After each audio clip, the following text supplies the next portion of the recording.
Treneris, sveikinimai su pergalė, bet turbūt to džiaugsmo žiūrint į žaidimą nėra labai daug.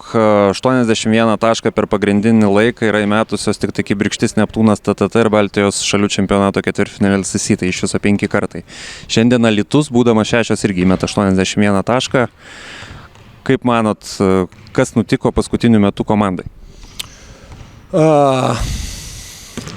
Pirmą kartą inicijavau iš karto rūbinį pokalbį su komanda, nes tikrai jaučiasi, kad kažkokie negeri dalykai vyksta, tai man reikia juos kuo greičiau išsiaiškinti ir labiausiai neramina tasai banguotumas, nes mes kelių dienų bėgyje galim sužaisti labai gerai ir labai blogai. Tai turim dabar Velykas ir turim vieną dienelį išsiaiškinti tas priežastis, tai man tų švenčių nebus, bus didelis problemų ieškojimas.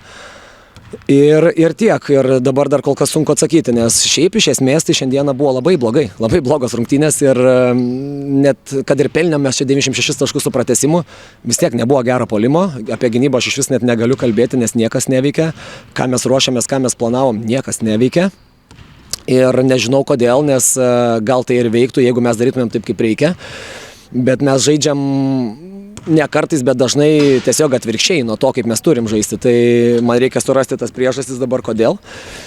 Tai va, atsakau, turiu vieną dienelę tai padaryti. Vėlgi, kalbant apie patį intensyvumą, patį tą norą parodytą gynyboje, matėm visai kitokią reakciją antrą mačą prieš LCC. Šiandien Alytaus komanda, kuri turi labai daug problemų prieš tas top 4 komandas, pereidamos į kitą aikštelės pusę, šiandieną kaip ir nelabai daug tų problemų turėjo. Sutinku, aš nelabai turiu ką ir pridurti daugiau, ką jūs čia įsakėt, iš tikrųjų tai yra teisingi pastebėjimai, teisingos pastabos, aš galiu pasakyti tą patį ir sakau, turiu vieną dienelę aiškintis tom priežastim, tai tą ir darysiu. Vėlgi, kalbant apie pačią areną, nedaug rungtynių žaidžiat didesniai salėje, galbūt tai šiek tiek turėjo įtakos tos erdvės, ar galbūt pasirinkta žaisti didesnėje salėje, ruošiantis toms vadinamosioms pusfinalio kovoms, kur bus didesnėje arenoje daugiau mačų? Ne, tikrai neturėjo tos įtakos, mes ir sportavom visą savaitę prieš šitas rungtynės čia, tai jokių pasiteisinimų negali būti apie areną, apie lankus, apie krepšius. Tai jeigu tu nenori stengtis išėjęs į aikštelę, koks skirtumas, kur tu žaidai, ar didelė ar mažoj salėje. Congratulations with the victory. Your thoughts about this game? Thank you. We played horrible. That wasn't the game we were supposed to play. We started wrong, nothing worked for us. We missed some shots, but I don't know. We had lack of discipline, I think, and we thought it would be an easy game because they have only 6 players, and look what happened. So.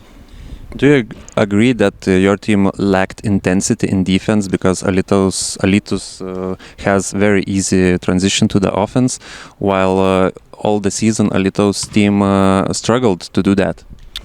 Well, of course, we need to put more pressure on them. Like I said, there were 6 players. We have no excuses for playing like this. We had to outrun them.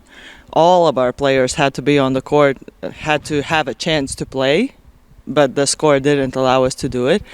And we had to put more pressure. Like I said, we weren't doing anything. Na, nors šiandien sezonas baigtas, bet 6 merginos šiandien parodė maksimalias pastangas. Tikrai buvo gražu šiandien žiūrėti Alytaus komandos žaidimą. Kuo galit pasidžiaugti? Tai iš tikrųjų žiūrėjau statistiką ir dabar numetu į šalį tą statistiką ir tikrai džiaugiuosi savo komandą. 6 belikosios ir taip pratęsime, saulės netekom, 5.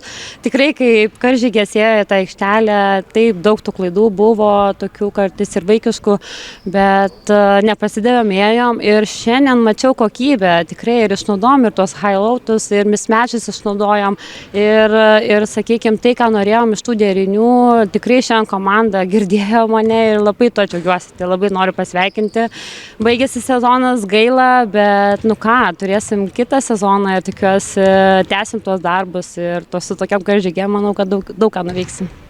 Karolina Kardokaitė, 17-metė krepšininkė, 28 berods taškai, puikios jos rungtynės, karjeros rungtynės. Matot jos progresą, ką galit papasakoti apie Karoliną?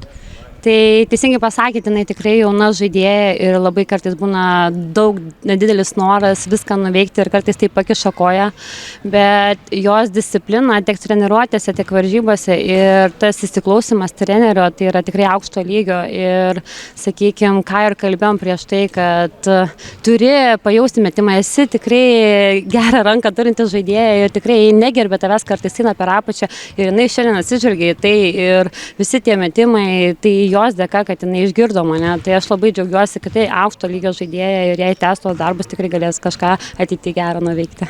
Na, nors komandai pergalės nepavyko iškovoti, bet 6 žaidėjos taip šauniai kovėtės, sugebėjote išplėšti pratęsimą. Pačiai karjeros vakaras 28 taškai ir jau jautiesi pakankamai užtikrintai rungtyniaudama tarp moterų.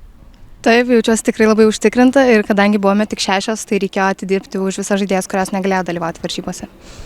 Kaip manai, ko šiandieną pritrūko, kad būtų tos lemiamos rungtynės išplėštos? Manau, tikrai trūko žaidėjų rotacijos, nes didelis nuovargis ir taip pat mažiau klaidų tiek puolime, tiek gynyboje.